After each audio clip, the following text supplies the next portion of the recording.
So I got into the business world via opening up a brick and mortar wellness facility, a brick and mortar gym. It was a gym that was focused on 6 pillars of wellness, well, 7 pillars actually. It was mental health, social health, sleep, nutrition, fitness, habits, and wealth became our 7th pillar eventually. But what was interesting about opening up the facility was I was young and I didn't have any business experience. In fact, I was a kid who went to a med school track and got a little disenfranchised by the system because I didn't want to give pills to people essentially for a living. And it's not a shot at doctors, it's the system. It's kind of how it works. So I broke off. I thought, okay, well, I can help people holistically by opening up my own facility. So I broke off and I started building. We started begging, borrowing, and basically pleading to bootstrap $50,000 to be able to open up this facility. And one of the most challenging aspects of this was we needed to open it and build revenue and be profitable by the time the doors were ready to go. So we didn't open the doors and we were in the hole. So we were able to build up programs and systems that allowed us to open the door and essentially have enough members to be able to be profitable and pay our bills. But that's where the challenge really started for me, honestly,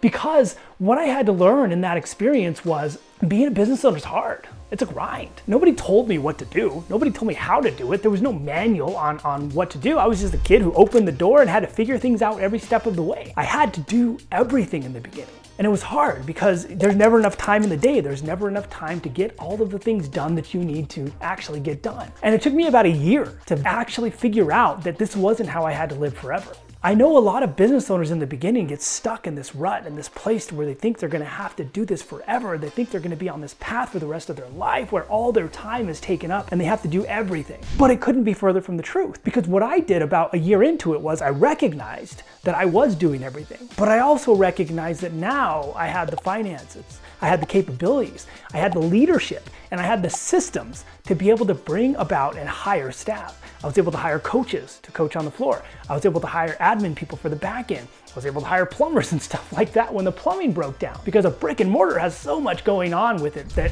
online businesses don't. But the biggest thing that I figured out there was it didn't depend on me forever. Now, this doesn't mean that I went off to Bora Bora and I was drinking Mai Tais and living the dream. I was still leading the business. I just wasn't inside the business managing it. So I think if you're in a place to where you feel like you're in a rut, to where you feel like you're stuck, to where you feel like the business depends on you 24/7, you have to recognize that that's just how it is in the beginning. In the beginning, it's a grind.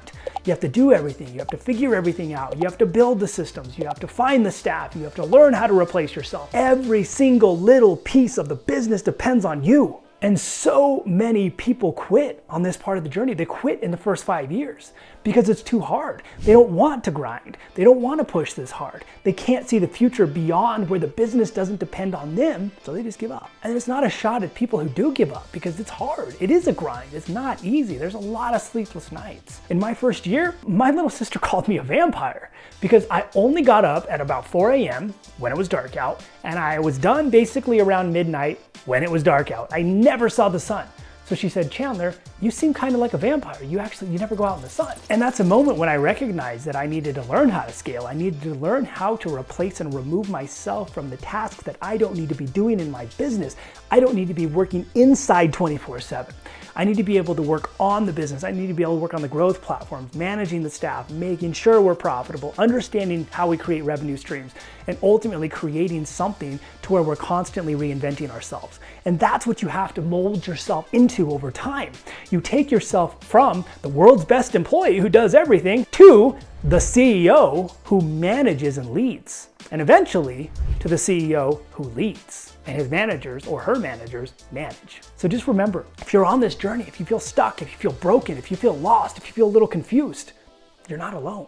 I've been there too. That's where I started. It's where all of us started. But the key is, those of us who stick with it, those of us who are able to push through the grind, those of us who go through temporary pain in order to get ourselves to a place where we finally are able to scale and move ourselves away from the business, are the ones who win. And the ones who win, they might not be the smartest, they might not be the best. They're the ones who are consistent. They're the ones who put one foot in front of the other, recognized that failure is part of the process, recognized that you have to eat dirt in the beginning in order to live in the clouds. There's light at the end of the tunnel. Most people, they only see tunnel vision, what's right in front of them, and they fail to see the broad horizons that are waiting for them.